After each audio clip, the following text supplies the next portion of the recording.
Vamos a poner una pizarrita como el día de ayer.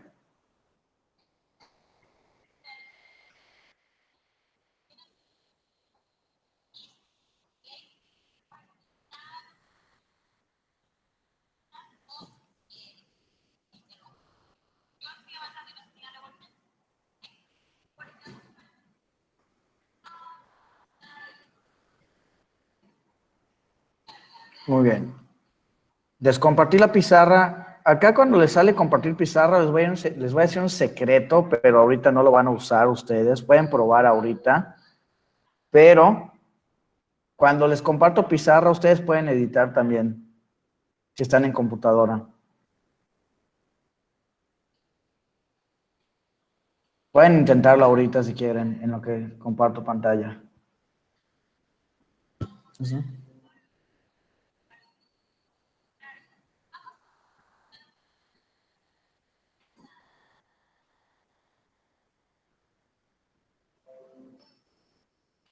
Muy bien.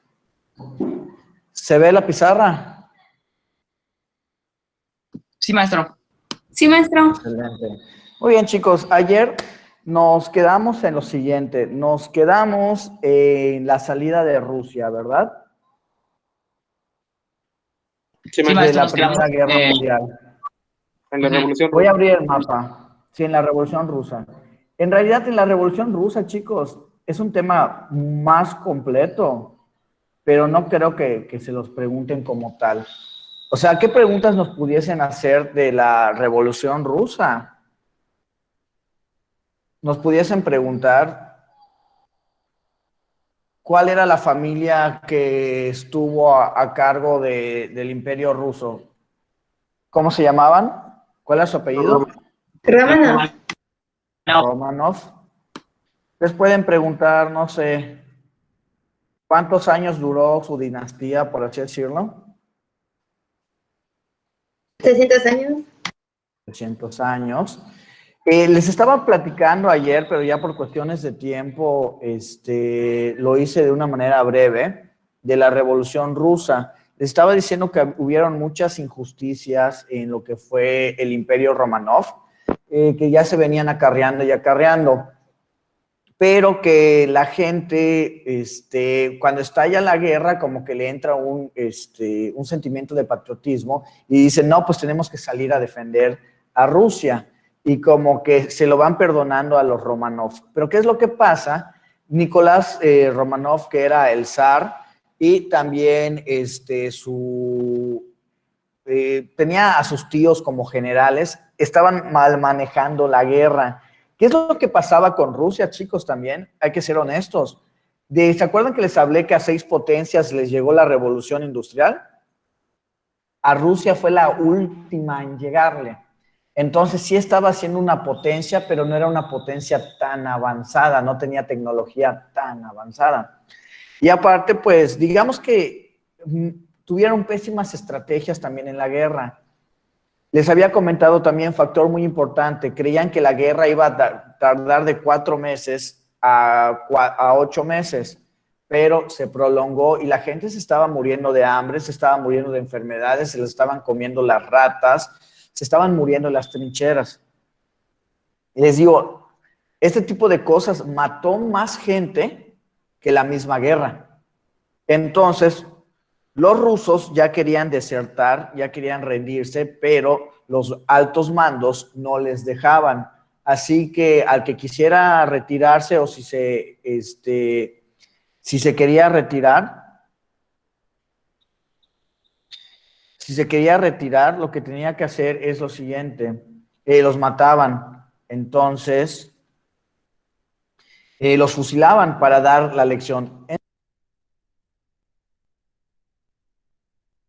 Entonces los fusilaban para poner el ejemplo de qué le pasaría a los desertores.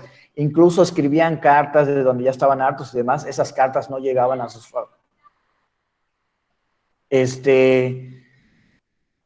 Ese tipo de cosas, pues agarraban perdón, me distrajo un momento, las cartas no les llegaban a los familiares. Fueron varias cosas, ¿no? Se estaban muriendo los rusos por pésimas estrategias, etcétera, etcétera. Y también no les permitían hablar libremente de política, incluso a una persona se le ejecutó, que esta persona era hermano de uno de los principales líderes de la revolución, de la revolución rusa, que históricamente lo conocen como Lenin. Lenin fue uno de los principales participantes de lo que viene siendo la Revolución Rusa. Él estaba exiliado porque tuvo que escaparse de la familia Romanov, porque era fuerte crítico de ellos. Y ya cuando estalla la Revolución Rusa, Lenin llega y la comienza a dirigir. Como les mencioné, pasó lo siguiente y tiene un nombre. Las familias fueron a protestar porque ya querían que sus esposos, sus familiares, sus hijos regresaran de la guerra. Entonces fueron al Palacio de Invierno de lo que viene siendo la familia Romanov, porque querían que pues, los viera el zar, pero pues el zar no estaba. Pero los soldados imperiales o los soldados del zar, del palacio, pensaron que estaban tratando de invadir el palacio, pero en realidad pues no fue una invasión, era una protesta que era de niños, mujeres y ancianos. Al final, lamentablemente, los soldados comienzan a dispararle a estas personas y pues, ¿qué es lo que termina pasando? Pues esto molesta aún más a la gente. Este asesinato se llama el Domingo Sangriento. Y pues digamos que esto fue una detonante porque ya la gente ya estaba muy sensible y con esto ya gente que pues todavía apoyaba la guerra se voltea y también decide que ya es momento de sacar a los Romanov. Y entonces, esto les pudiesen preguntar, ¿cuál fue la detonante de la Revolución Rusa? Pues fueron varias causas, pero la detonante fue el Domingo Sangriento. Ya días después es cuando toman lo que viene siendo, el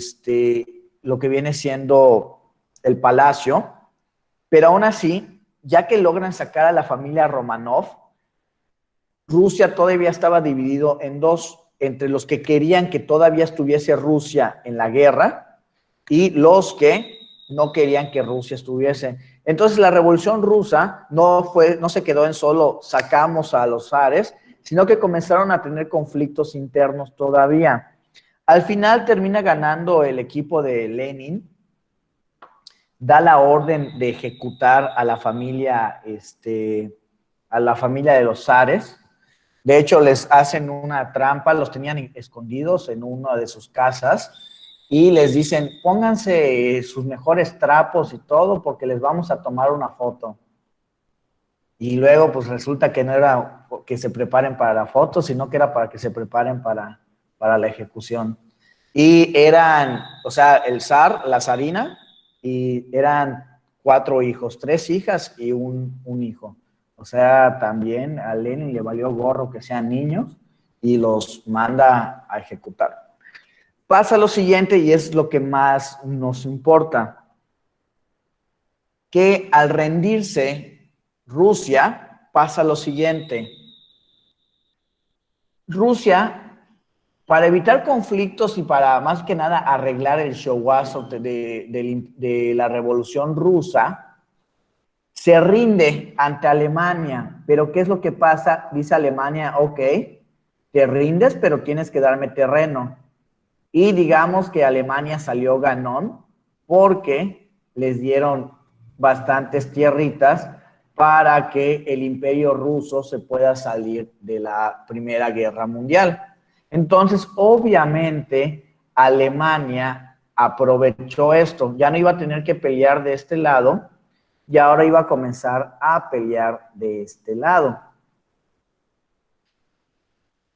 Entonces, para evitar que Alemania agarrara más poder, Gran Bretaña y Francia es decir, la Triple Entente, le hace un bloqueo comercial a Alemania. ¿En qué consiste este bloqueo comercial?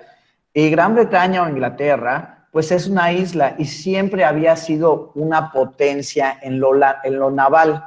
Es decir, tenía los mejores barcos, los mejores comandantes. ¿Y qué es lo que comenzó a hacer?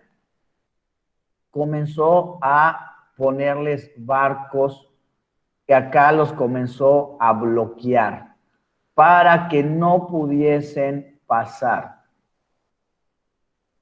¿Y qué es lo que pasaba? Alemania tenía colonias en África, tenía colonias por acá también, y pues el hacerle un bloqueo comercial iba a hacer que Alemania se quedara sin víveres. Y pues obviamente, permítame un momento, creo que sí puedo poner una imagen y ahí puedo dibujar. Vamos a ver.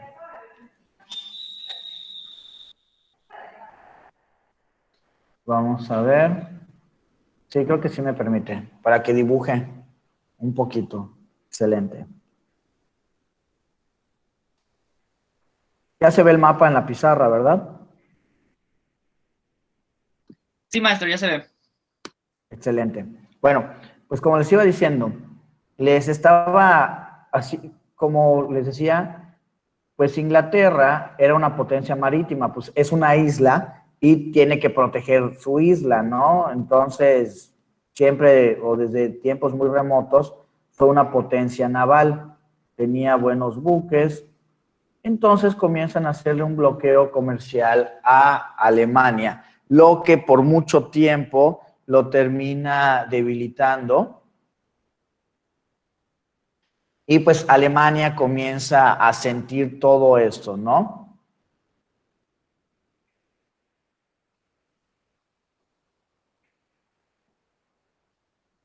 Permítame un momento.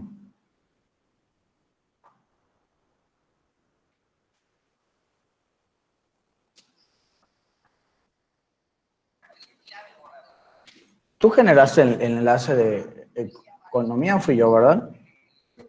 ¿Mm? Ok.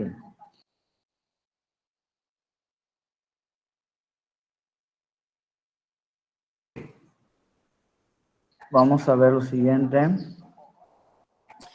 Les estaba diciendo, pues estaba eso todo esto lo estaba resintiendo Alemania, que originalmente pues tenía una ventaja ante ellos porque tenía mejores armas, incluso su producción de acero era mejor.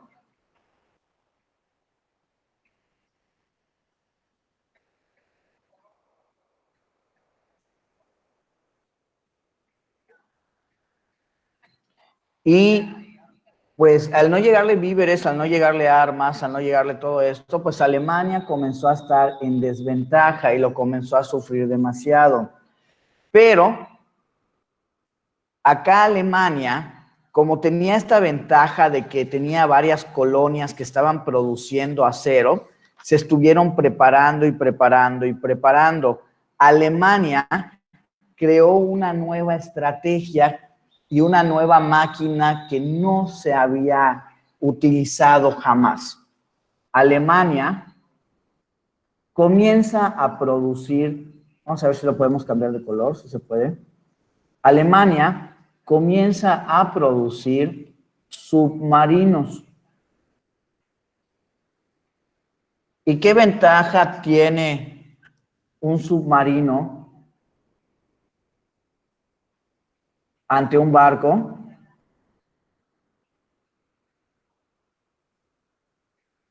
El sigilo. ¿El qué? El sigilo. El El ataque sorpresa. sigilo. Muy bien.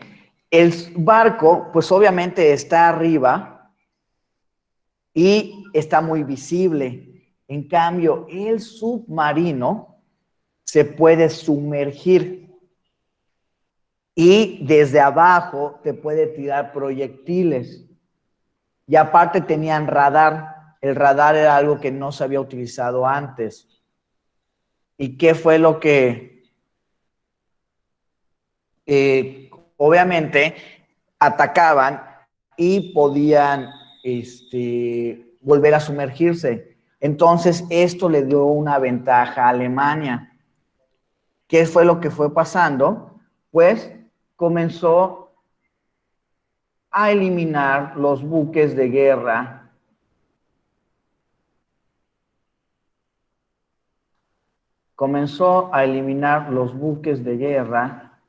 de tanto Inglaterra como de sus aliados.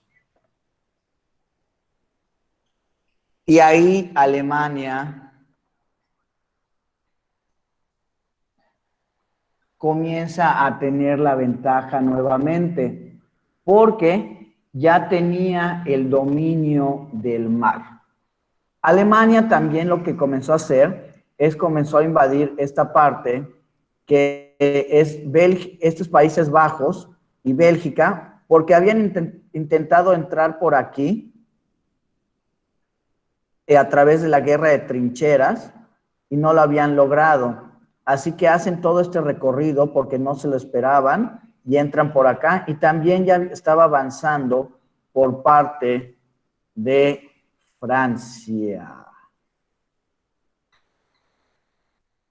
Ya tenía toda esta parte, ya Rusia le había cedido unos cuantos terrenos.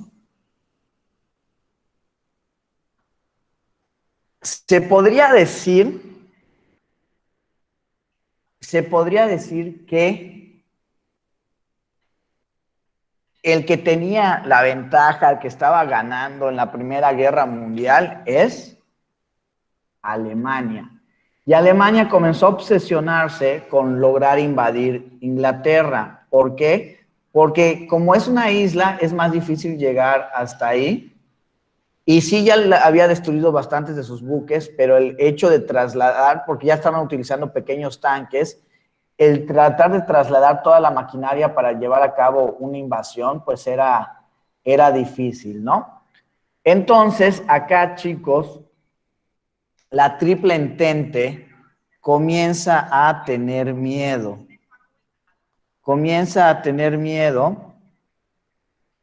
Y empiezan a buscar alianzas estratégicas. La guerra hasta este punto ya había tardado aproximadamente 3 años. Ya estaban todos cansados, ya estaban muriéndose de hambre, ya estaban las enfermedades. Incluso, chicos, llegó un punto en el que hasta los mismos que habían regresado de la guerra, que porque se les mutiló algo y demás, los ponían a trabajar en las fábricas o los regresaban. ¿Por qué? Porque ya la situación ya era precaria. Y Alemania estaba avanzando cada vez más y más y más.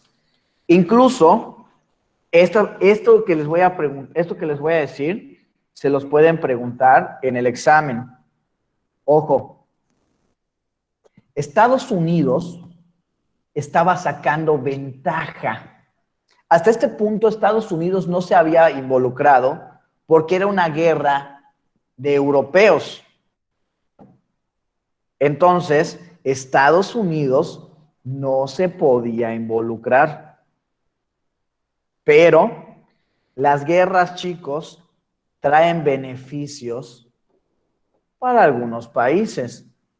Estados Unidos también estaba llevando a cabo, o estaba en ese punto histórico donde le estaba yendo mejor en su revolución industrial, también ya estaban incursionando.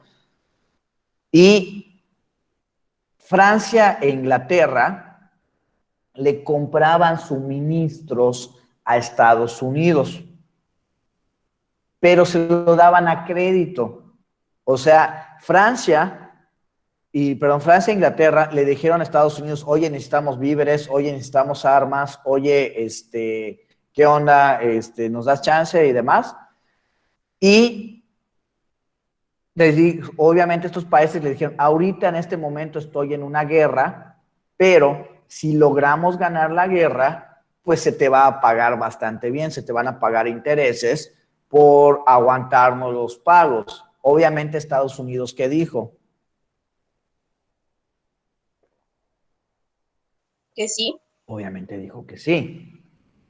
Pero Alemania se entera de todo esto y se molesta con Estados Unidos. Pero Estados Unidos dice, libre comercio.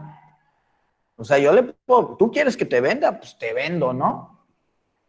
O sea, así de simple.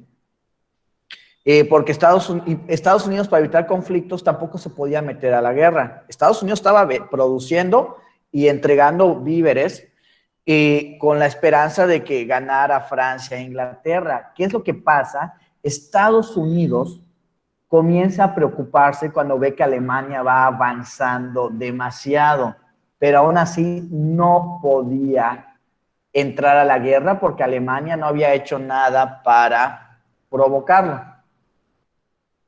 Vamos a lo siguiente. Alemania ya tenía en la mira a Estados Unidos porque le estaba pasando armas y le estaba pasando víveres, municiones y todo pues a estos sus enemigos. Alemania se pone en contacto con México. En ese momento, México no podía participar en ninguna guerra porque nosotros teníamos nuestra propia guerra interna, que se llama La Revolución Mexicana. Es correcto. En ese momento teníamos la Revolución Mexicana, que después de sacar a Porfirio Díaz, los mismos revolucionarios se mataban entre sí. En ese momento, bueno, años atrás, Estados Unidos había impuesto a un presidente que era Victoriano Huerta, pero como mató a Madero, lo traicionó y lo mató, los mexicanos no lo querían. Y otra vez se siguen peleando los revolucionarios, hasta que en ese punto histórico, el que era presidente de México era Venustiano Carranza, pero Estados Unidos no aceptaba a Carranza como presidente. ¿Qué pasa en un país tercermundista como México y cuando se hizo un golpe de Estado? Se necesita que varios líderes mundiales aprueben tu presidencia. Y pues en el caso de Latinoamérica, pues digamos que Estados Unidos apruebe tu presidencia es de suma importancia. Entonces, Estados Unidos, como quitaron el presidente que ellos habían puesto, pues no aceptaban a Venustiano Carranza. Y decía, no, no es presidente legítimo, no es presidente legítimo, no es y obviamente, pues Carranza no tenía buena relación con Estados Unidos. Pasó lo siguiente, Alemania sabía de esto y le envía, a ver, voy a hacer chiquito un momento esto. Vamos a borrar también el mapita. Bueno, no el mapita, los intentos de submarinos. Maestro, ¿qué eventos estaba sucediendo simultáneamente con la Revolución Mexicana? O sea, ¿estaba finalizando la Revolución Mexicana o estaba en el momento de la Revolución Mexicana? Estaba en el momento. Mira, te explico qué pasó y lo vamos a ver la próxima semana. Y mira, muchos le echan la culpa, obviamente, de la Revolución Mexicana a Porfirio Díaz, porque pues en realidad el primer levantamiento de la Revolución Mexicana es en contra de Porfirio Díaz, que se había instaurado durante 31 años. Pasa lo siguiente, el que se levanta Madero con Pancho Villa, con Carranza, con Zapata y varias personas más. Pero en realidad, el que comienza la revolución es Madero, pero en realidad Madero no era un buen líder, pero tenía lana. Y los demás revolucionarios se colgaron de ahí. ¿Qué pasa? Estados Unidos organiza el asesinato de Madero y ponen a un presidente que es Huerta. Porfirio Díaz, cuando estalla la revolución, dice, patitas, ¿para qué las quiero? Porfirio Díaz no hizo ni 6 meses en la revolución y se fue, renunció. La Revolución Mexicana tardó 10 años por culpa de los revolucionarios, porque creían que estaban en fiesta infantil y se estaban peleando la silla, ponían pausa y el que se sentara. Entonces, la Revolución Mexicana termina formalmente en 1920, pero sus repercusiones se siguen sintiendo hasta 1930. Pero en este punto que estamos hablando es 1917, así que todavía estamos en la etapa de la Revolución. A ver, vamos a ver. Ok, ya borré esto. Pasa lo siguiente, Alemania sabía que no habían reconocido a Huerta y les manda a México, en específico al presidente, una máquina de telégrafo que se llama telegrama Zimmermann. Le manda el equipo. ¿Qué es lo que comienza a pasar? Pues a partir de, utilizando esta máquina, se comienzan a comunicar con Venustiano Carranza. Y le dicen a Carranza, o sea, los alemanes le dicen a Carranza, si tú te vuelves un aliado para Alemania, nos das petróleo, saboteas los ferrocarriles y saboteas los buques para lo que viene siendo, para que no lleguen a Francia, para que no lleguen a Inglaterra. ¿Qué creen que Alemania podía ofrecerle a México? ¿Quitarle algo a Estados Unidos y dárselo? ¿Qué? Que le devolvieran la parte que le había quitado Estados Unidos, que era creo que Texas. Texas, Utah, Nuevo México, California y todo eso, se les iba a devolver. Eso es lo que fue.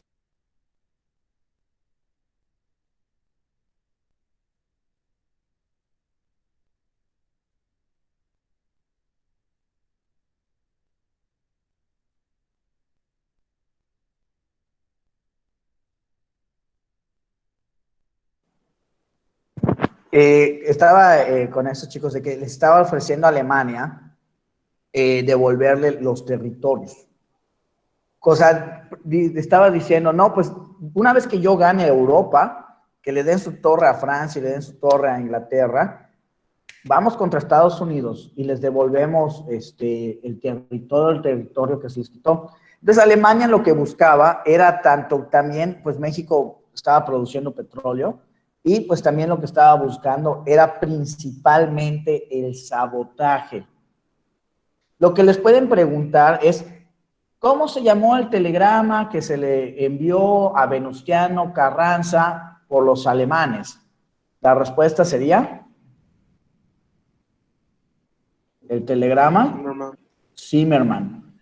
O les pudiesen preguntar, ¿a qué presidente de México Alemania les envió un telegrama para que sea su aliado? La respuesta sería Venustiano Carranza. Esas dos sí se los pudiesen preguntar. Ok. Pasó lo siguiente, chicos. Los ingleses intervinieron los telégrafos y descubren a México. Eso sí, Carranza nunca dijo si sí o si no. O sea, luego. Pero agarran e intervienen los telegramas y Estados Unidos, oye, ¿qué pasó, México? No, ¿de qué hablas? No, Carranza, ¿de qué hablas? O sea, perdón, Carranza de que no sé de qué hablas. No, pues ya sabemos que estás poniéndote en contacto con Alemania, ¿qué onda? ¿Qué está pasando ahí? No sé de qué hablas. Y Carranza lo negó todo, pero sí se lo enviaron. Y Estados Unidos agarró y dijo, a ver, papito, vamos a dejarnos de tonterías. Te voy a reconocer ya como presidente legítimo, pero ya en este momento ya no hagas acuerdos con Alemania. Y Carranza dice, pues voy a aceptar que tú me aceptes como presidente legítimo, pero pues yo nunca he hablado con Alemania, y lo siguió negando y negando y negando. Pero sí hubo contacto con Alemania. ¿Está claro esto? Del telegrama Zimmermann, porque se los van a preguntar. Sí, maestro. Acá pasó algo también, esto se los voy a explicar de una manera muy breve. ¿Cómo se llama el presidente ilegítimo que había puesto Estados Unidos? Que mató a Madero. Los revolucionarios no lo matan. Los revolucionarios hacen un golpe de Estado, pero logra escapar, y Estados Unidos les da refugio. La realidad, ¿por qué pusieron a esta persona como presidente? Porque Victoriano Huerta era alcohólico y la mayor parte del día se la pasaba borracho. Entonces, el plan de Estados Unidos es que mientras este cuate estuviese borrachito, Estados Unidos poder dirigir el país.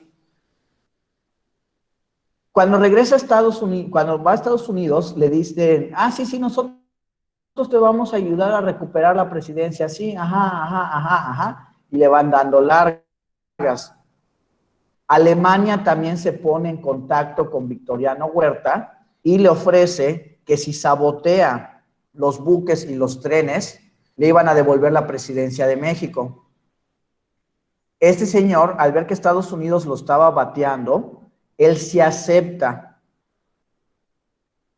pero lo descubren y lo terminan, lo iban a encarcelar, pero ya por su mismo alcoholismo, ya tenía cirrosis y pues lo dejan que se termine muriendo en su casa, en una humilde haciendita que tenía por ahí, pero pues también a él se lo ofrecieron. Permítanme 2 minutos, chicos, van a cortar un árbol acá y está mi carro exactamente abajo del árbol, si no, va a quedar todo abollado. Permítanme 2 minutos, no se vayan, ya te vengo. En la edición del video lo voy a cortar o lo voy a poner como bloopers. Ahí vengo.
Ok, chicos, ya volví.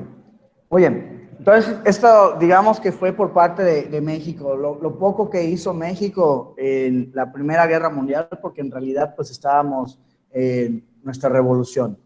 Ahora bien, vamos a regresar al mapita, bueno, a la pizarra.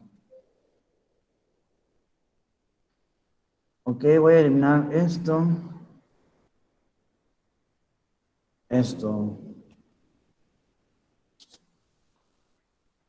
Ok. Francia y Gran Bretaña, pues ya estaban desesperados, o sea, sobre todo Francia, que pues ya estaba invadido una parte, pero el avance de Alemania ya era un poquito inminente. Entonces, le comenzaron a pedir apoyo a Estados Unidos, pero Estados Unidos decía que todavía no podía, que pues Alemania no les había hecho nada. Pasó lo siguiente. El presidente de Estados Unidos, ahorita les digo quién era el presidente en ese momento. Bueno, ahorita les comento. El caso es que el presidente de Estados Unidos estaba proponiendo, le propuso a su gente unirse a la guerra para evitar el avance de Alemania. La gente no quiso, porque esa decisión no la toma el presidente, la toma el Congreso. Entonces, también los periódicos de Estados Unidos dan a conocer que Alemania quiso ponerse en contacto con el presidente Venustiano Carranza y que también se puso en contacto con Victoriano Huerta para sabotearlos. Pero aún así la gente decía que aún no era motivo suficiente para hacer esto. Pasó lo siguiente. Estados Unidos, o un barco de Estados Unidos llamado Lusitania, ahorita se los escribo.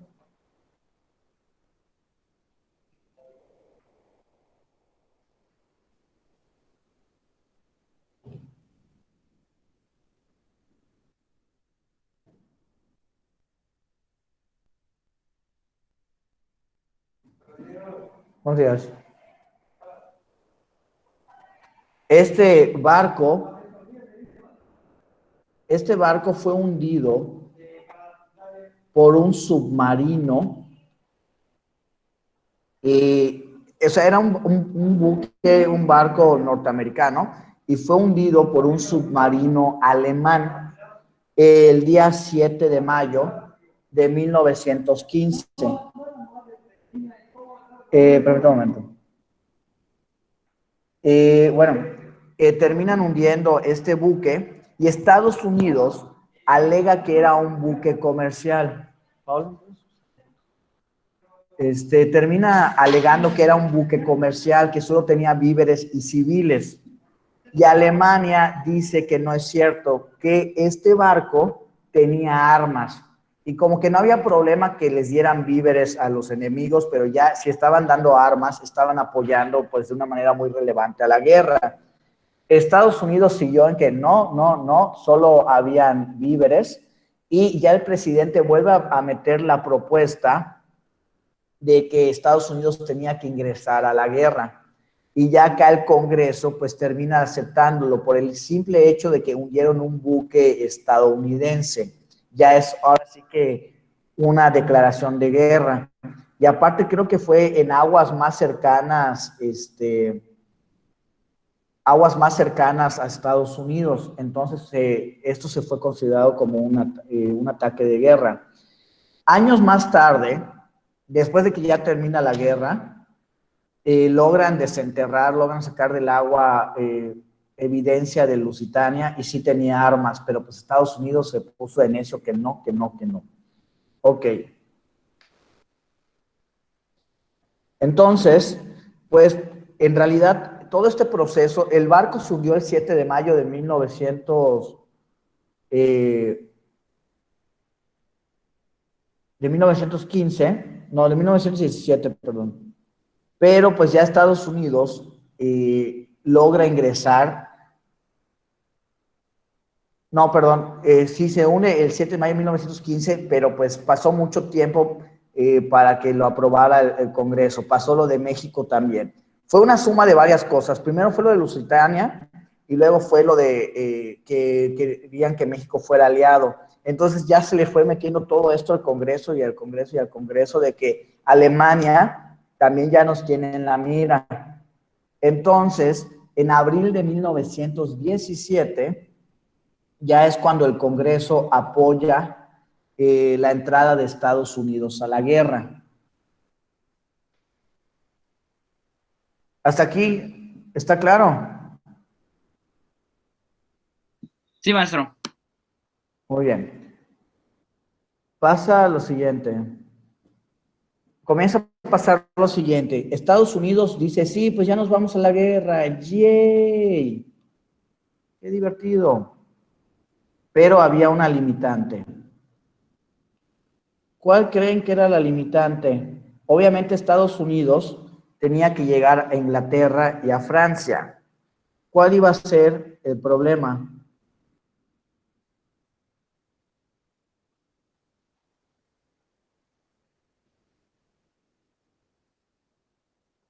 Con este dibujito, ¿cuál El me bloqueo de dirían los que es el submarinos. problema? ¿Los qué? El bloqueo de los submarinos. El bloqueo de los submarinos, porque ellos todavía no tenían una tecnología como la que era el submarino. El submarino todavía tenía la ventaja.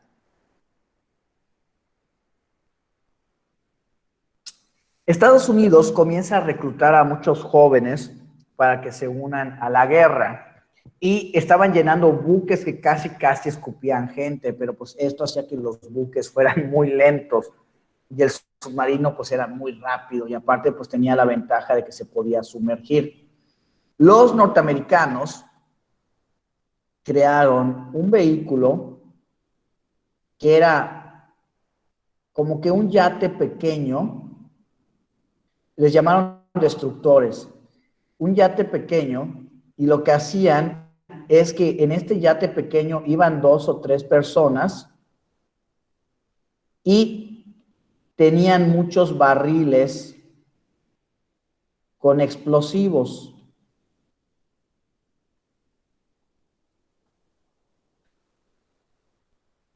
Estos destructores iban varios kilómetros adelantados de sus buques. ¿Qué es lo que comenzaron a hacer estos destructores? Que es, como al ser pequeños, eran más rápidos. Y al ser pequeños, era difícil que... ¿qué pasaba? Los submarinos los detectaban en los radares. Pero cuando salían a superficie con sus... ahí tiene un nombre. No son binoculares, tiene un nombre, que alguien me lo recuerde. No es estetoscopio, es periscopio. Salían con el periscopio a observar y pues no los veían porque eran muy pequeños y eran muy rápidos. Entonces, los que iban dentro de los destructores decían, ahí está el periscopio. Se acercaban y tiraban barriles. Y con estos barriles explosivos ya le pegaban a los submarinos. Entonces, gracias a los destructores, comenzaron a limpiarse de la zona de submarinos y avanzaron y pudieron llegar principalmente a Francia.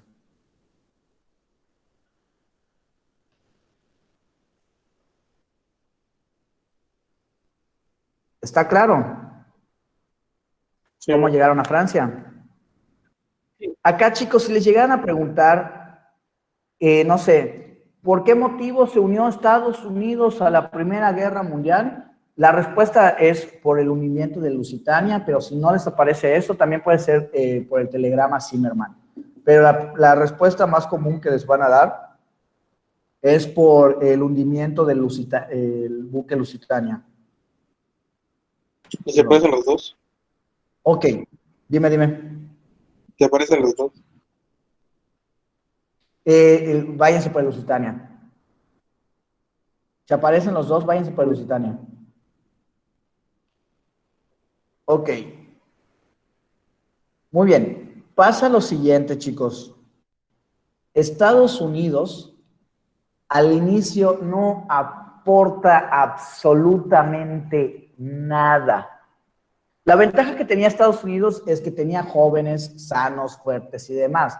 Obviamente tanto Francia, Alemania, Austria-Hungría, Italia, ¿qué es lo que tenían? Tenían soldados ya sumamente cansados, soldados sumamente hambrientos, ya traumados. ¿Por qué? Ahorita estamos en 1917. ¿Cuánto tiempo ya había durado la guerra? 3 años. 3 años. ¿Y los norteamericanos cuánto tiempo llevaban de la guerra? Absolutamente nada. Estaban fresquecitos. Y aún así, cuando llegan ya a Francia, dicen, sí, ¿cuándo comenzamos las estrategias? El presidente de Estados Unidos dice, no, todavía. ¿Cómo? No, todavía. ¿Por qué? Acabo de reclutar a los muchachos. no tienen capacitación. Tengo que darles capacitación militar, no los voy a enviar a morir. Obviamente, sigan matándose ustedes. Y los norteamericanos se la pasaban paseando y bebiendo y cortejando a mujeres francesas mientras entrenaban. Entonces la guerra seguía, pero seguía entre Alemania, Francia, Inglaterra, Italia, y Alemania pues estaba avanzando. Ok. Ya estaba Estados Unidos, pero a la vez estaban de vacaciones. ¿Qué fue lo que pasó? Alemania tuvo muy mala suerte. No solo Alemania, todos de manera general, pero más Alemania. Alemania pues tenía concentrado su ejército por toda esta parte mientras atacaba. Y pues sí eran bastantes soldados. Pero pasó lo siguiente, chicos. Comenzó una epidemia, una plaga, así como ahorita, que se conoció como la gripa o gripe española. Se originó en las trincheras. ¿Cuáles eran las condiciones de las trincheras?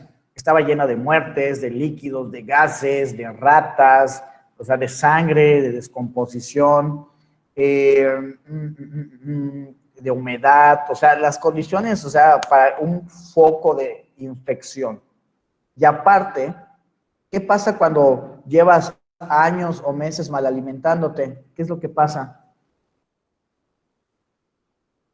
Bajan tus defensas, te da anemia. Claro, por supuesto, bajan tus defensas. Entonces pasó lo siguiente.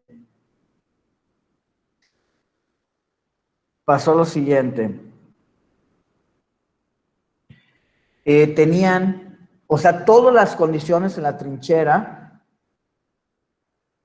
todas las condiciones de las trincheras eran para que surgiera un virus, así como la pandemia de ahorita que dicen que fue en un mercado por sus condiciones de salubridad. Pues pasó lo mismo y agarró a los soldados con las defensas bajas. El problema es que Alemania tenía una mayor concentración de soldados juntos y obviamente comenzaron a caer como moscas. Entonces, la gripe española afectó a todos en la guerra, pero principalmente a Alemania, y esto debilitó bastante a su gente. Luego, cometieron un error. ¿Por qué se había prolongado demasiado la guerra en tierra? ¿Por qué estrategia? Por la de las trincheras. Por la guerra de trincheras. Entonces, un día los alemanes descubren un campamento. O sea, dejan un momento su trinchera y dejan un campamento. Perdón, encuentran un campamento y lo comienzan a atacar. El campamento era de norteamericanos. Los norteamericanos estaban frescos y comienzan a atacar los alemanes, los norteamericanos comienzan a atacar, pero los norteamericanos les valió gorro la estrategia de guerra de trincheras y los norteamericanos comienzan a salir de las trincheras y comienzan a llegar hacia las otras trincheras. Obviamente sí se pierde gente en el camino por salirte de la trinchera, pero iban corriendo así por montones y lograban ir a las otras trincheras y se comenzaron a escabechar a los alemanes.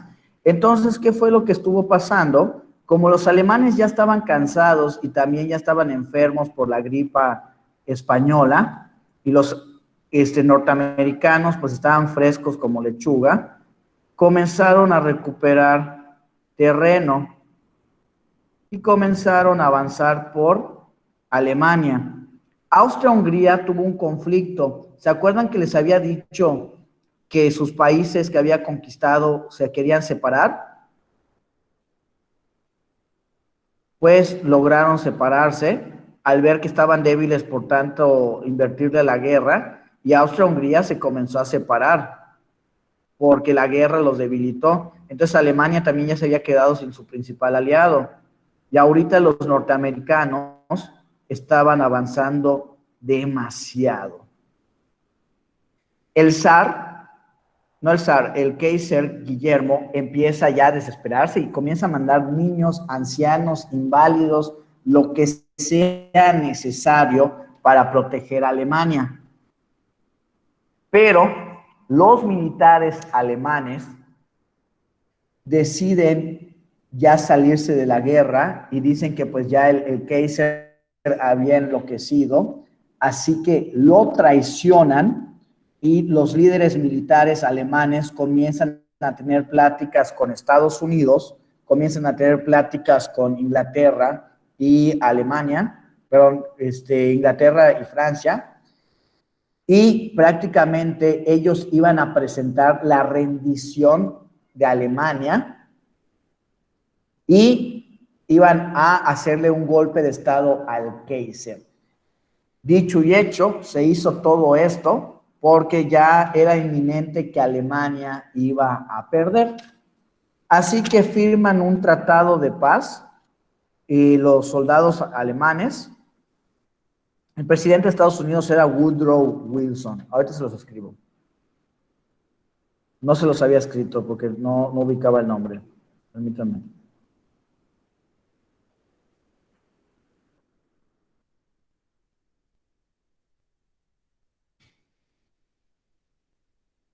Y pues los soldados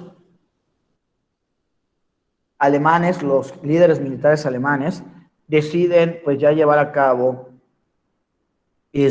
su renuncia.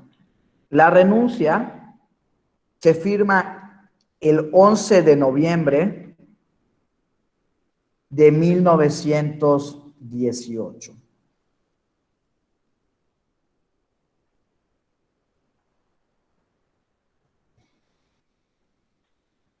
Repito, la renuncia de Alemania se llevó el 11 de noviembre de 1918.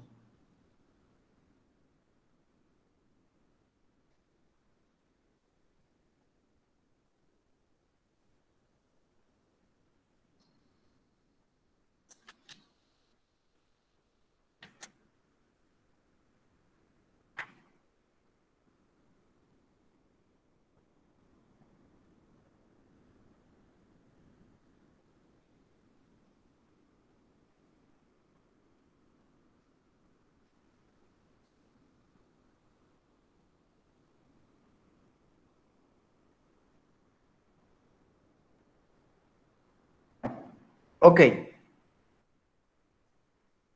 Vamos a ver lo siguiente, chicos. Esta parte se los voy a leer y se los voy a explicar porque va a ser más fácil. Vamos a cuáles fueron las consecuencias de la guerra. Era la primera guerra en la que se involucraban demasiados países y que dejaba millones de muertos. También pasó lo siguiente: los países ganadores se comenzaron a dividir los territorios. Se comenzaron a dividir los territorios de Alemania, se comenzaron a dividir los territorios de Austria-Hungría, se comenzaron a dividir también los territorios del Imperio Otomano, es decir, comenzaron a dividirse los territorios de los perdedores. Ante esto, surgen nuevas potencias. Países productores o que estuvieron prestando dinero durante la guerra comienzan a cobrar este dinero y estos intereses y surgen nuevas potencias. Estados Unidos se convierte en una potencia, al igual que Japón. Y eso que Japón no estuvo tan involucrado en la guerra, sino que estuvo vendiendo. Pero comienza a tener un auge económico.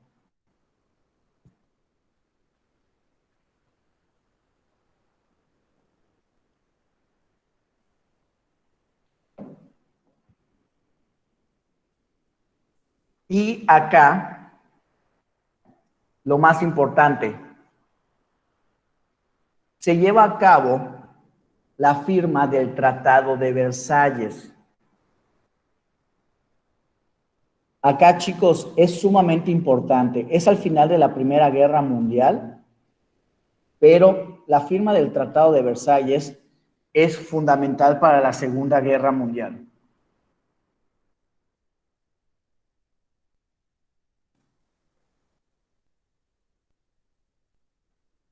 Ahorita les voy a leer los puntos principales de la firma del Tratado de Versalles. Versalles es un lugar en Francia.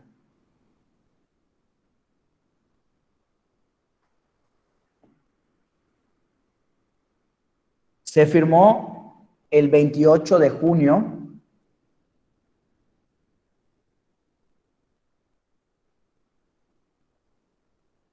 de 1919.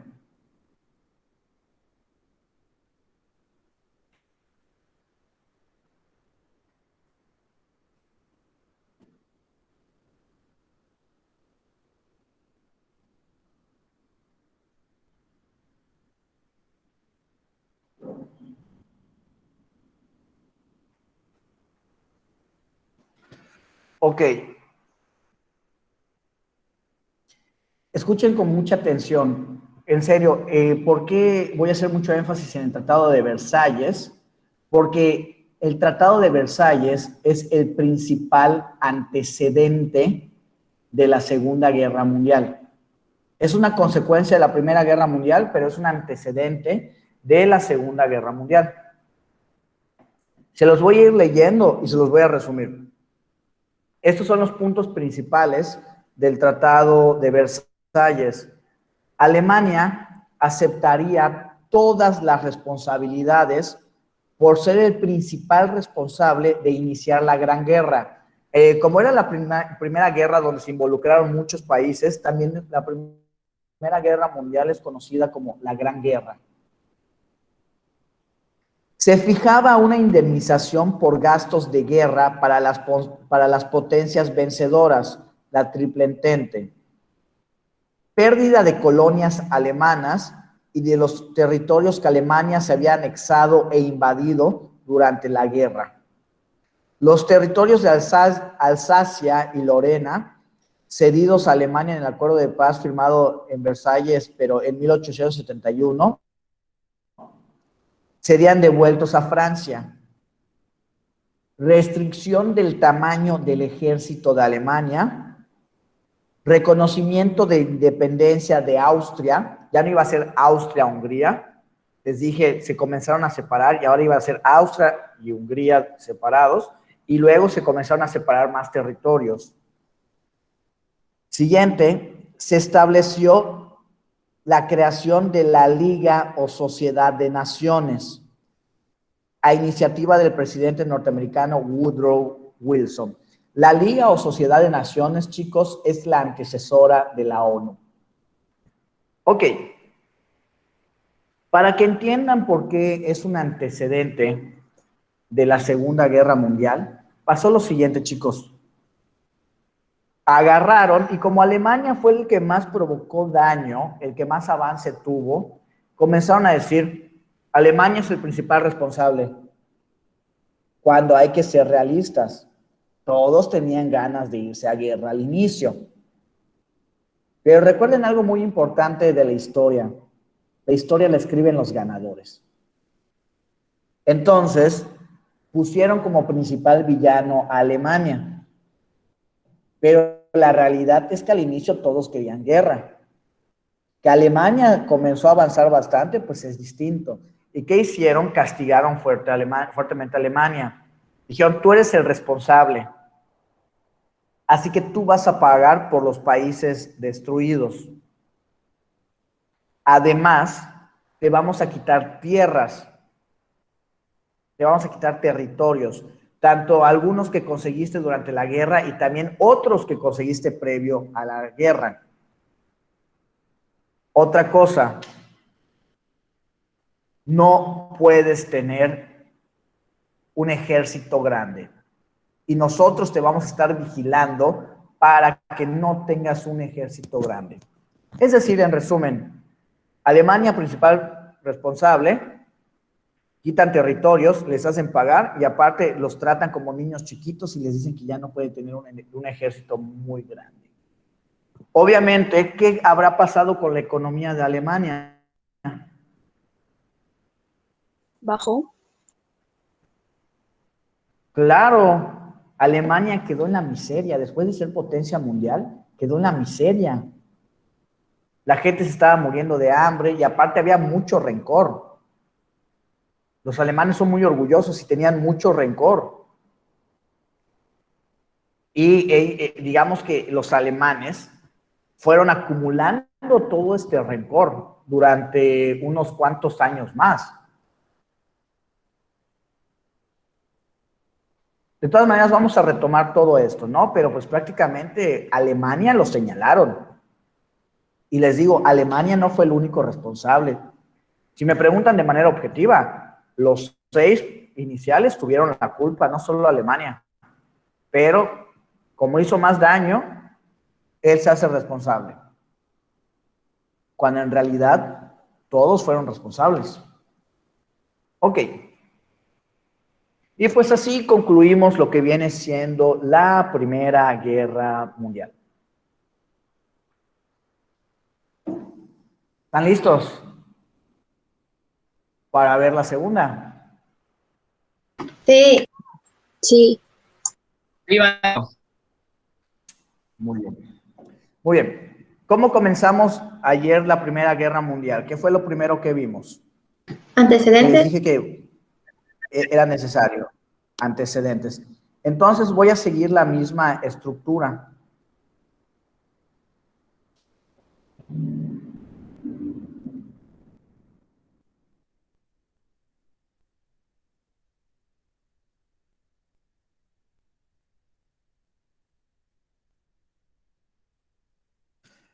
Voy a eliminar todos estos elementos momentáneamente para no causar confusión. Bueno, voy a dejar el Tratado de Versalles, pero lo voy a mencionar más tarde, lo vamos a retomar más tarde. Lo voy a poner por acá abajito.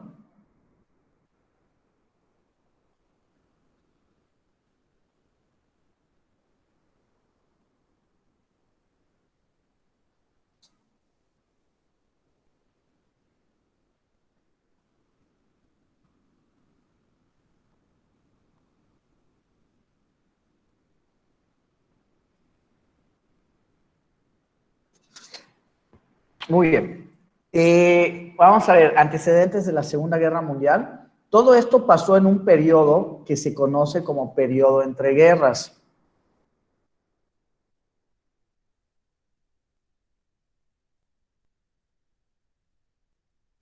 Lo que voy a contar, pues se le llama así porque fue lo que pasó entre la Primera Guerra y la Segunda Guerra Mundial. Pero pues también vienen siendo parte de los antecedentes.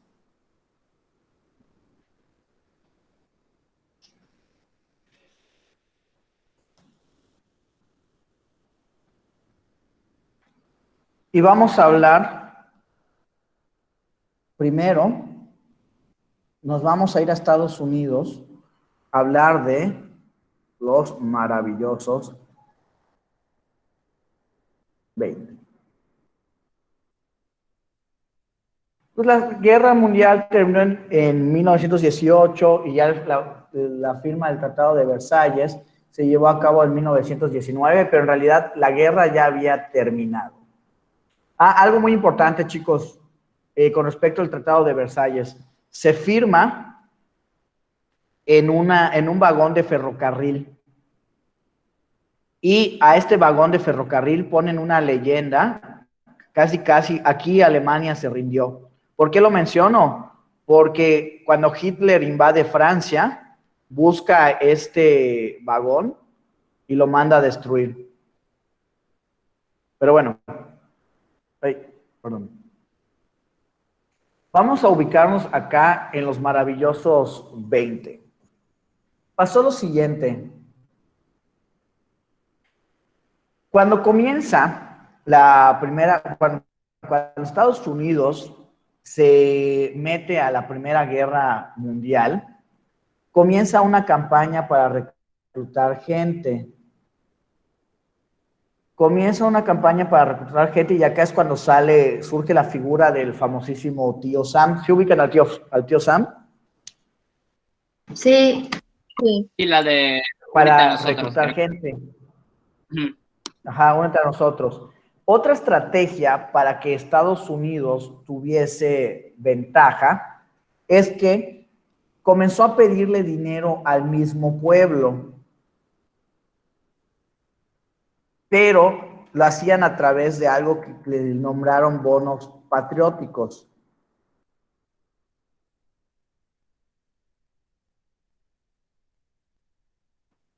¿En qué consistían estos bonos? Le decían al pueblo norteamericano: si tú me compras un bono al gobierno de $100, estás contribuyendo a la guerra.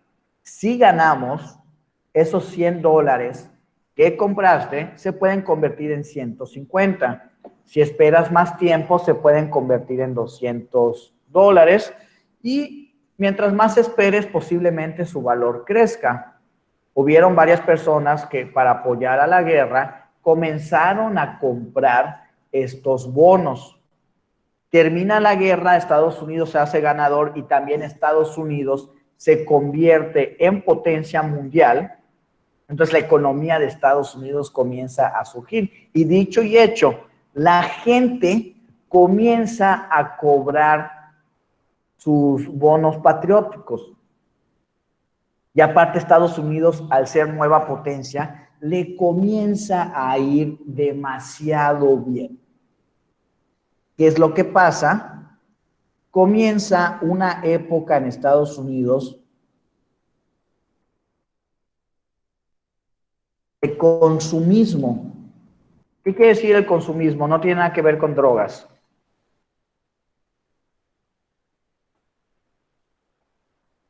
Que la gente empieza a, por decir, cuando compramos un producto, la gente empieza a comprar, entonces eso se vuelve consumismo. Exactamente, como a la gente de Estados Unidos le comienza a ir bien por los no petrobonos, por los bonos patrióticos y también porque se habían convertido en potencia, la gente de Estados Unidos comienza a comprar y a comprar y a comprar, y esto también hace que crezcan tecnológicamente, van creando nuevos electrodomésticos, nuevos vehículos, y la economía de Estados Unidos comienza a potencializarse más. Pero la gente comienza a consumir. Pasó también lo siguiente: la gente de clase media quería ser como la clase alta y la clase baja quería ser como la clase media, pero no tenían para hacerlo. Y surge en las tiendas departamentales y en los bancos un nuevo concepto. ¿Cuál creen que sea este nuevo concepto? Los créditos. Que es, ok, no tienes para pagarme ahorita la lavadora, te lo doy a crédito. Te lo doy a 12 meses, pero me vas a pagar los intereses. O el banco, yo te lo doy, pero me tienes que pagar intereses. Entonces, acá, por cuestión aspiracional, la clase media pues, quiere ser como la alta y la baja pues como la media, ¿no? Pero sigue habiendo todo este consumismo y se empiezan a abrir nuevas fábricas. Entonces, ante todo este consumismo y ante todo este gasto y a esta tendencia a comprar electrodomésticos, carros y demás, comienzan a crearse muchas fábricas. Y para regular, bueno, para esto surge una calle principal, bueno, ya existía, pero habilitan una calle llamada Wall Street. ¿Alguien sabe qué hacen en Wall Street? En Hay Wall una Street bolsa de dinero, de valores. se lleva a cabo la bolsa de valores. Es la bolsa de valores, es, digamos, toda una avenida en la cual la gente se dedica a comprar y vender acciones de las empresas. ¿Qué es lo que pasa? Hay empresas que no solo tienen un dueño, que le permiten al público comprar sus acciones, que no sé, con $1,000 o con $100 puedes comprar 0.000001% de la empresa. Pero, obviamente, a las empresas les conviene que las personas metan de poquito en poquito su dinero porque les permite hacer más cosas, les permite crecer más rápido.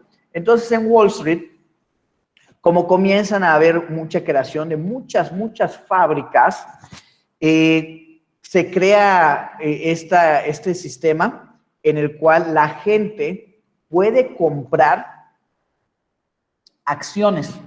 Era un concepto nuevo, pero los norteamericanos se habían ido con un buen sabor de boca porque era casi lo mismo, o les vendían la idea de que era lo mismo de como cuando compraron sus bonos patrióticos, de que tú me das $100 ahorita y posiblemente estos $100 se conviertan en 150 o se conviertan en 200.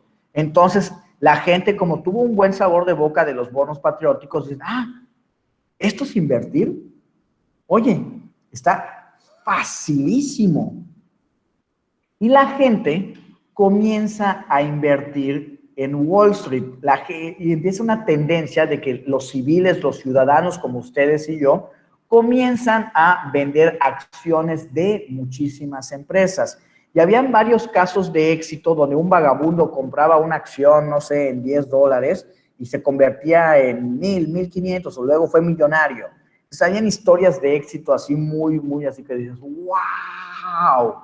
Obviamente, ¿qué fue lo que pasó? Que todo el mundo quería invertir ¿en dónde? En Wall Street. Y esta tendencia no solo se quedó en Estados Unidos, sino que otras personas de otros países también querían invertir en Wall Street. Pasó lo siguiente.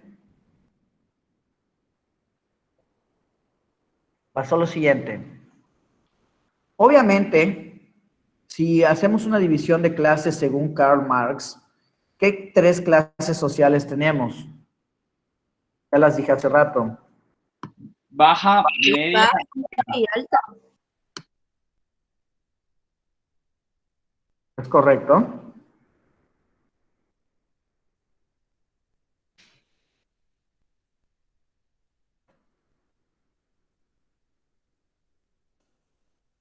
Ok, obviamente la clase alta tenía el dinero suficiente para invertir en Wall Street sin ningún problema.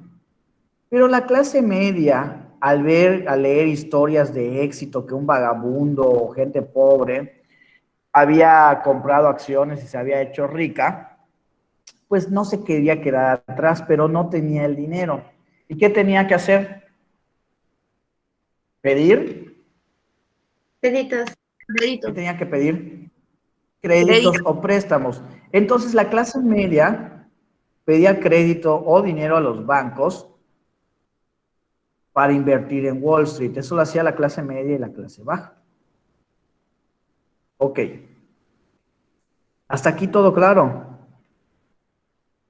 Sí, maestro. Todo mundo, dime. ¿O fue un sí, maestro? No escuché.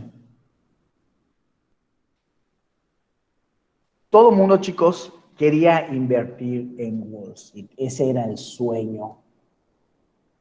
Ahorita como con las criptomonedas, ¿no? De que si compras un Bitcoin ahorita ya vale 1,000,000. Que ahorita no puedes comprar un Bitcoin porque compras 0.0000001%. Con la esperanza de que crezca su valor. Pues más o menos es lo que estaba pasando con Wall Street, o más o menos así funciona Wall Street. Perdón. Los bancos estaban fascinados de dar créditos. Y todo esto estaba bonito, todo esto estaba chévere, estaba hermoso. Incluso en los mismos restaurantes habían máquinas para checar cómo iban tus inversiones. Ahorita se puede checar al momento en aplicaciones móviles, pero pues la tecnología en ese momento pues no estaba tan avanzada y en bares, en restaurantes, en cafeterías había una maquinita que te daba la actualización de cómo iban las acciones. Todo esto estaba hermoso, todo esto estaba divino, hermoso, hasta que surgieron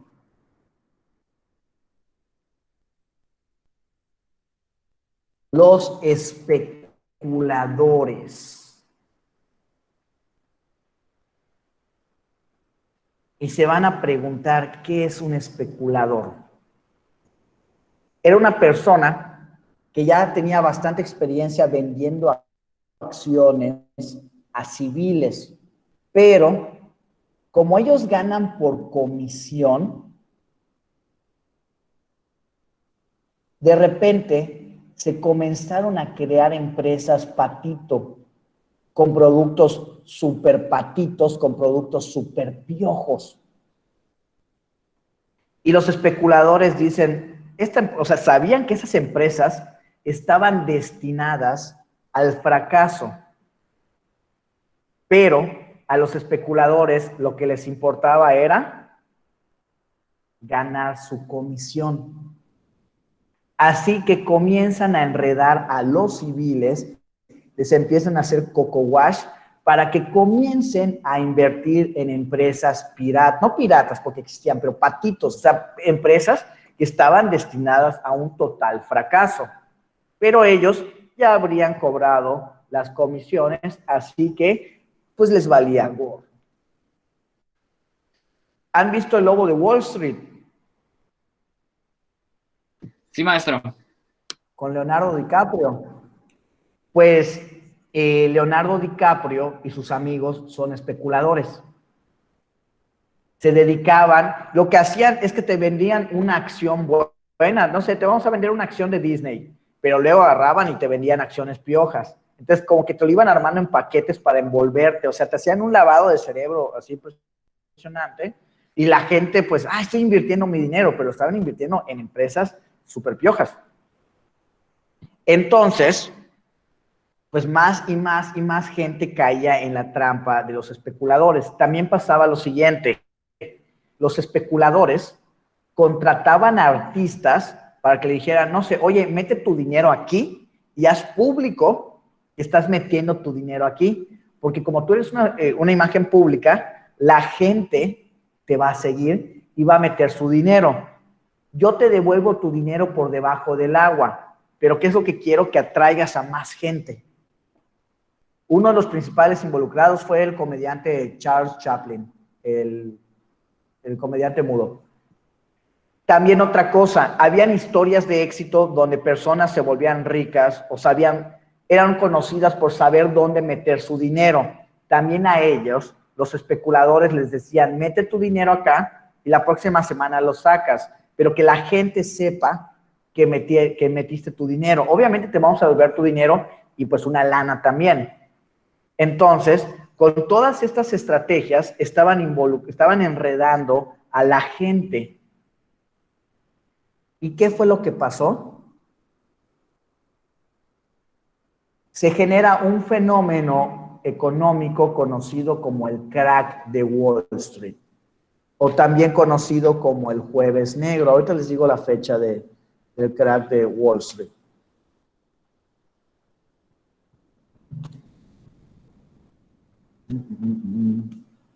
Fue en 1929, ¿no? Sí, pero la fecha es la que no tengo. Permíteme, ahorita la voy a googlear muy rápido. Es que como todo esto es choro mío. Cuando abro mi libro y como que, güey, ¿dónde está? Permíteme un momento. Es que han habido varios cracks de Wall Street. Hubo uno en 2019. Es el 24 de octubre de 1929. Ok, ¿por qué se da el crack de Wall Street y cuáles fueron sus consecuencias? Pasó lo siguiente, chicos. Nadie se robó el dinero. El dinero realmente se utilizó. Pero ¿qué es lo que estaba pasando? Eran productos patitos, eran productos destinados al fracaso. Se produjeron. ¿Dónde estaba el dinero? Arrumbado en las fábricas en productos destinados al fracaso. Entonces el dinero sí se utilizó.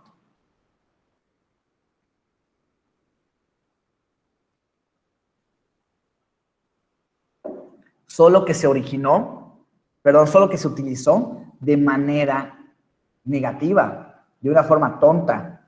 Entonces, ¿qué pasa si no se están vendiendo los productos de una empresa? Bajan las La empresa está acciones. perdiendo dinero. Bajan las acciones.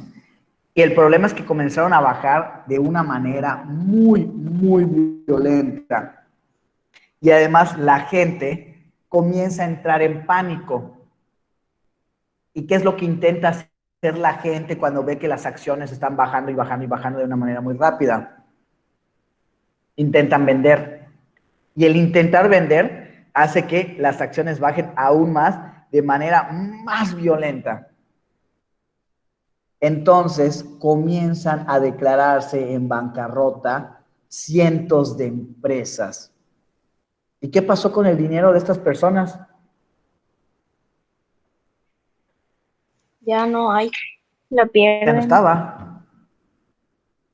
Ya no hay. Efectivamente, ya no hay. Porque el dinero estaba. ¿En dónde estaba? En los productos. Y cuando una empresa se declara en bancarrota, no tiene por qué indemnizar a nadie. Entonces, habían empresas que sí eran reales, empresas que sí eran una buena inversión, pero en términos de economía todo está conectado. Si cerraron cientos de empresas al mismo tiempo, son cientos de empresas de personas que se van a quedar sin chamba y millones de personas que perdieron el dinero de su inversión. Obviamente eso genera una crisis económica. Se le llama crack porque es el sonido que hace cuando algo se rompe. Entonces prácticamente la economía de Estados Unidos se rompió. Y pasó lo siguiente. Primero que nada, no era su dinero. La clase media y clase baja, dinero de quién había utilizado. De un crédito de De los banco. bancos. De los bancos, que la clase alta tenía ahí su dinero también. Entonces la gente comienza a enloquecer, empieza también a sacar su dinero de los bancos. Y luego los bancos quieren cobrar los préstamos y los intereses que hicieron. ¿Y qué creen, con qué creen que se topan? De que la gente no tenía ¿qué? Dinero. Dinero para pagar. ¿Y con qué te cobro? Les quitaban sus casas, Unos pero no había bienes que gente que tenían. quisiera comprar esas casas. Los bienes que querían, principalmente las casas. Y el banco, para recuperar el dinero, tiene que vender esas casas. Nadie las compraba porque nadie tenía dinero. Entonces, los bancos también quedan en quiebra. Y Estados Unidos se hunde en una crisis económica. En Central Park, que es uno de los parques más importantes de Estados Unidos, se llena de colonia de vagabundos, de gente que les quitaron sus casas por el banco, estaban viviendo en Central Park y en muchos lugares más. Y aparte, ¿se acuerdan que les dije que medio mundo había querido invertir en Wall Street? Obviamente esto principalmente afectó a Estados Unidos, pero como medio mundo quería invertir en Wall Street, afectó a varias partes del mundo.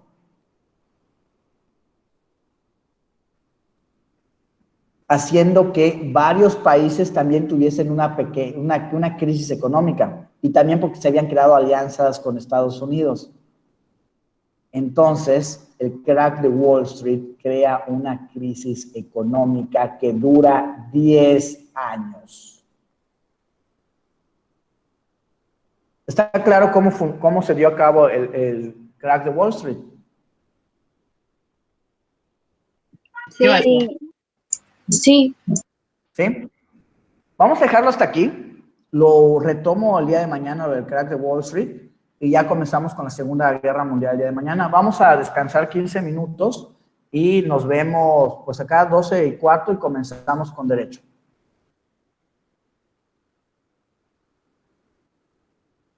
Voy a detener la grabación.